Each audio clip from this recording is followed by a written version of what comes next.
Visakha steel plant ప్రైవేటీకరణపై CM Chandrababu కీలక వ్యాఖ్యలు చేశారు. విశాఖ స్టీల్ ప్లాంట్ విషయంలో రెచ్చగొడుతున్నారని ప్రతిపక్ష నాయకులపై ఆయన మండిపడ్డారు. ఎట్టి పరిస్థితుల్లో స్టీల్ ప్లాంట్ ప్రైవేటీకరణ కాకుండా కాపాడతామని ముఖ్యమంత్రి చంద్రబాబు తేల్చి చెప్పారు. గతంలో కూడా ఇలాంటి సందర్భం వస్తే మేమే అడ్డుకున్నామని గుర్తు చేశారు. ఈ రోజు కేంద్ర మంత్రి కుమారస్వామితో మాట్లాడానని, కొంత డబ్బు ఇచ్చి ప్లాంట్ ను ముందుకు తీసుకెళ్లే ప్రయత్నం చేస్తామని ఆయన చెప్పారని చంద్రబాబు వెల్లడించారు. స్టీల్ ప్లాంట్ వ్యవహారంలో బాధ్యతగా వ్యవహరిస్తామన్నారు చంద్రబాబు. ప్లాంట్ ను ఎలా కాపాడుకోగలమో అలా కాపాడుకుంటామన్నారు. ఎన్డీఏ కూటమికి విశాఖ చాలా ముఖ్యమైన నగరమని చంద్రబాబు చెప్పారు. వేల కోట్ల రూపాయలు చారిటీగా ఇచ్చి ఎవరూ బెయిలౌట్ చేయలేరు. అందరూ కలిసి ముందుకెళ్లాలి. కార్మిక నేతలు గుర్తించాలి. మెడికల్ కాలేజీల విషయంలో కూడా వాళ్ళిచ్చిన జీవో ఏంటో అందరికీ వివరిస్తా. త్రేతాయుగం నుంచి యజ్ఞాలను చెడగొట్టే రాక్షసులు ఎప్పుడూ ఉంటూనే ఉంటారు. 300 కోట్లు సీఎంఆర్ఎఫ్కు విరాళం వచ్చింది. ఇంకా 100, 150 కోట్లు రావచ్చు. ఈ సాయం ఇళ్లలో ఉన్న వారికి వస్తుంది, రెంట్ తీసుకున్న వారికి వస్తుంది, ఓనర్కి కాదు అని సీఎం చంద్రబాబు చెప్పారు. విశాఖ స్టీల్ ప్లాంట్ ప్రైవేటీకరణ కాకుండా అన్ని విధాలుగా ప్రయత్నిస్తాం. కేంద్ర మంత్రులతో ఇప్పటికే మాట్లాడాను. ప్లాంట్కు కావలసిన నిధులను విడుదల చేయిస్తాం. ఉక్కు ఫ్యాక్టరీ లాభాల బాట పట్టేలా అందరం కలిసి పనిచేద్దాం. గతంలో స్టీల్ ప్లాంట్పై ఢిల్లీ వెళ్లి మాట్లాడదాం రమ్మంటే వైఎస్ జగన్ రాలేదు. అధికారంలో ఉండగా 5 ఏళ్లు మాట్లాడని వైసీపీ ఇప్పుడు మాపై విమర్శలు చేస్తోంది అని నిప్పులు చెరిగారు చంద్రబాబు.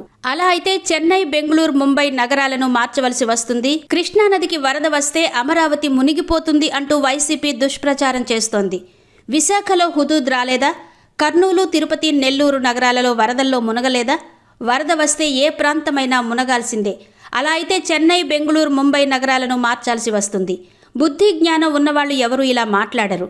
అమరావతిపై ఇష్టానుసారం మాట్లాడితే ఊరుకునేది లేదు అని వైసీపీ నేతలకు స్ట్రాంగ్ వార్నింగ్ ఇచ్చారు సీఎం చంద్రబాబు. విశాఖపట్నం అనేది తెలుగుదేశం పార్టీకి, ఎన్డీఏ కూటమికి ఒక స్ట్రాంగ్ ఇది. ఆ ప్రాజెక్టు కూడా ఆ స్టేజ్కి రావడానికి వీళ్లు కారణం. ఎప్పుడు కూడా ప్రాజెక్టు మీద శ్రద్ధ పెట్టిన దాఖలాలు లేవు. ఇంత మునుపు కూడా నేనే కాపాడాను ఆ ప్రాజెక్ట్ ని. వాజ్పేయి గారి పీరియడ్ లో రీస్ట్రక్చరింగ్ చేసి అప్పుడు కూడా అడిషనల్ ఫండ్స్ అన్ని పంప్ చేశాం. అప్పుడు స్ట్రీమ్ లైన్ చేశాం. ఇప్పుడు కూడా నేను ఆలోచిస్తున్నాను. మళ్లీ మొన్నే మాకు ఒక మీటింగ్ జరిగింది. కుమారస్వామి గారు, ఫైనాన్స్ మినిస్టర్, నేను డిస్కస్ చేశాం. ఈ రోజు మళ్లీ ఒకసారి మాట్లాడాను. ఇప్పుడు ఒక కొత్త డబ్బులు కూడా రిలీజ్ చేసి దాన్ని ఆపరేట్ చేయడానికి ముందుకు పోతున్నారు. ఇది అయిన తర్వాత మళ్ళీ ఒకసారి కూర్చుంటాం.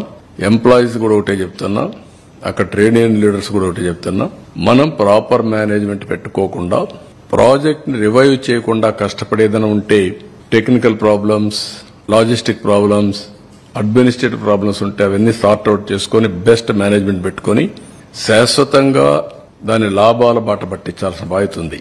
ప్రైవేట్ స్టీల్ ప్లాంట్స్ అన్ని బాగుండి one of the best steel plant ఆ పరిస్థితి రావడానికి కారణం అక్కడే మేనేజ్మెంట్ ఆలోచించుకోవాలి, అక్కడే స్టాఫ్ ఆలోచించుకోవాలి, అందరం ఆలోచించుకోవాలి. నేను కూడా దాని మీద శ్రద్ధ పెడతా. కానీ అండేవాళ్ళు కూడా గుర్తుపెట్టుకోవాల్సింది, మనం ఏదో చారిటీ కింద వేల కోట్ల రూపాయల నష్టం వస్తే ఎవరో ఒకరు బెయిల్అవుట్ చేస్తారనుకుంటే మాత్రం తాత్కాలికం. దానికంటే మనం కష్టపడదాం, మన తెలివితేటలు ఉపయోగిద్దాం, దాన్ని రివైవ్ చేద్దాం.